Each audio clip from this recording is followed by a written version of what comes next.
The silence of Centralia was the first thing that struck Sarah. It wasn't a peaceful quiet, but a heavy, expectant hush, as if the town itself were holding its breath. Moving into the old Howell house had seemed like a good idea at the time, a fresh start in a quaint, forgotten corner of the world. Now, surrounded by moving boxes and the looming shadows of the old house, she wasn't so sure. The first night was the worst. A cold draft snaked through the empty halls, whispering secrets through the floorboards. Every creak of the house, every rustle of leaves outside my window sent shivers down my spine. I told myself it was just the wind, the settling of an old house, but deep down a primal fear began to stir. Sleep, when it finally came, offered no escape. That first night, the whispers started. They were faint at first, just at the edge of hearing, like the rustle of silk dresses and murmured conversations. Then they grew louder, more insistent, swirling around her head, pulling her down into a swirling vortex of darkness.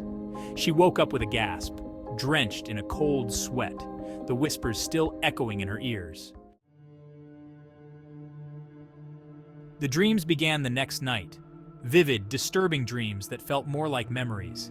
She saw a long mahogany dining table laden with food and flickering candlelight. People dressed in fine clothes laughed and talked, their faces blurred, their voices a muffled cacophony.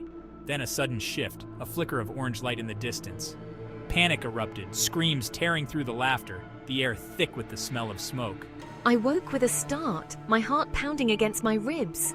The dream, so real, so visceral, clung to me like cobwebs. The whispers were back, softer now but laced with an undeniable urgency, beckoning me, pulling me towards the heart of the house. I tried to shake off the unsettling feeling, to attribute it to the strangeness of my new surroundings, but a seed of doubt had been planted. The next morning, she resolved to explore the house, to familiarize herself with its nooks and crannies, to exorcise the ghosts of her dreams. The house was old, that much was clear, but there was a faded elegance to it, a sense of lost grandeur. As she wandered through the empty rooms, sunlight filtering through dusty windows, she couldn't shake the feeling that she was being watched. It was in the back hallway, leading down to the cellar door, that she saw them. Footprints. Small, muddy footprints that hadn't been there before. They started at the far end of the hallway, as if someone had stepped out of thin air and walked towards the cellar door, stopping abruptly at the top step. A cold dread washed over her. She was alone in the house. She was sure of it. I considered calling the police, then dismissed the idea as foolish. What would I tell them? That I had found muddy footprints in an old house? They would think I was crazy, a lonely woman letting her imagination run wild. But the footprints were there, a tangible sign that I was not alone, and they filled me with a sense of foreboding I couldn't ignore. Driven by a mixture of fear and curiosity, she decided to investigate. She knew she should turn back, that something was wrong, but she couldn't shake the feeling that whatever had left those footprints held the key to the strange occurrences in the house. As she reached the top of the cellar stairs, the whispers started again, louder this time, almost intelligible. The library in Centralia was small, tucked away on a quiet side street, its brick facade weathered with time. It was a place of quiet refuge, the air thick with the scent of old paper and leather-bound books. Sarah had always found solace in libraries, in the whispered stories held within their walls, and she hoped that this one might offer some answers to the mysteries of the Howell House. The Howell House, it holds many secrets, some best left undisturbed. The librarian, a kindly woman with a warm smile and eyes that held the wisdom of countless stories, listened patiently as Sarah recounted her experiences, the whispers, the dreams, the footprints. When she finished, the librarian nodded slowly, her gaze fixed on a point somewhere beyond Sarah's shoulder. I hung on to her every word, desperate for answers. The Howell family were prominent figures in Centralia's history, their wealth built on coal mining. They were known for their lavish parties, the envy they inspired, and the whispers of dark secrets hidden behind their smiles. And then, the fire. A devastating blaze that ripped through the Howell house one cold winter night, claiming the lives of the entire family. According to local legend, the fire started in the dining room during one of their grand dinners. The cause was never determined, but rumors spread like wildfire arson, revenge, a family curse.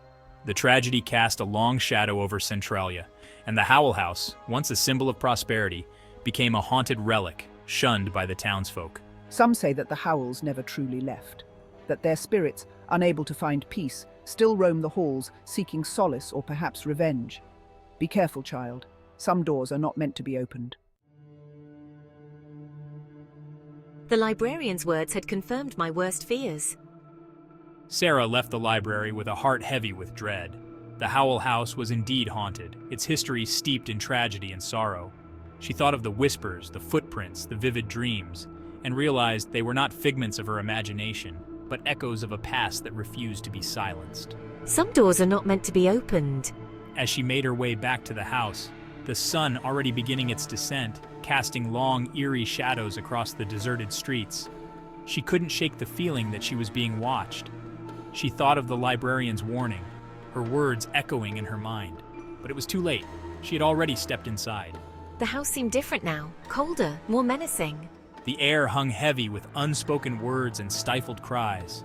The whispers were constant now, a low hum under the floorboards, in the walls, a chorus of voices whispering her name. She knew she should leave, run as far away from the cursed house as she could, but something held her there. A morbid fascination, a need to understand the secrets hidden within its walls. And there they were again, the footprints. She found herself drawn back to the hallway, to the cellar door, the same small, muddy footprints, leading from the darkness to the foot of the stairs. But this time, there were more of them, as if a child had been running back and forth. A wave of nausea washed over her. She was certain now that she was not alone. Help me. The whispers were louder than ever, swirling around her, tugging at her clothes, urging her towards the cellar door. They were clearer now, too, almost understandable. She thought she could make out words, phrases, pleas for help lost in the cacophony of voices. Terror threatened to consume her, but still, she couldn't tear herself away. It was ice cold, as if the chill of the grave had seeped into its very grain. She reached out a trembling hand and touched the cellar door. A shudder ran through her, but still she didn't move. She felt a strange pull towards the door, a compulsion to open it, to see what lay beyond. It was as if the house itself was beckoning her, drawing her into its dark embrace. Help me. And then, she heard it, a voice, clear as day, cutting through the whispers like a shard of glass. It was a child's voice, filled with a terror so pure, so raw, that it pierced Sarah to her core. She stumbled back from the door, her hand flying to her mouth to stifle a scream. Her mind reeled, trying to make sense of what she was hearing, what she was feeling. The whispers intensified, swirling around me like a tornado. The child's voice rising above the din, pleading, begging for release. Sarah felt a cold hand close around her wrist, the touch sending a jolt of fear through her entire body. She tried to pull away, but the grip tightened, icy and unrelenting. She was being pulled towards the cellar door, drawn inexorably towards whatever awaited her in the darkness below. And then, with a groan of rusty hinges, the cellar door swung open, as if by an unseen hand.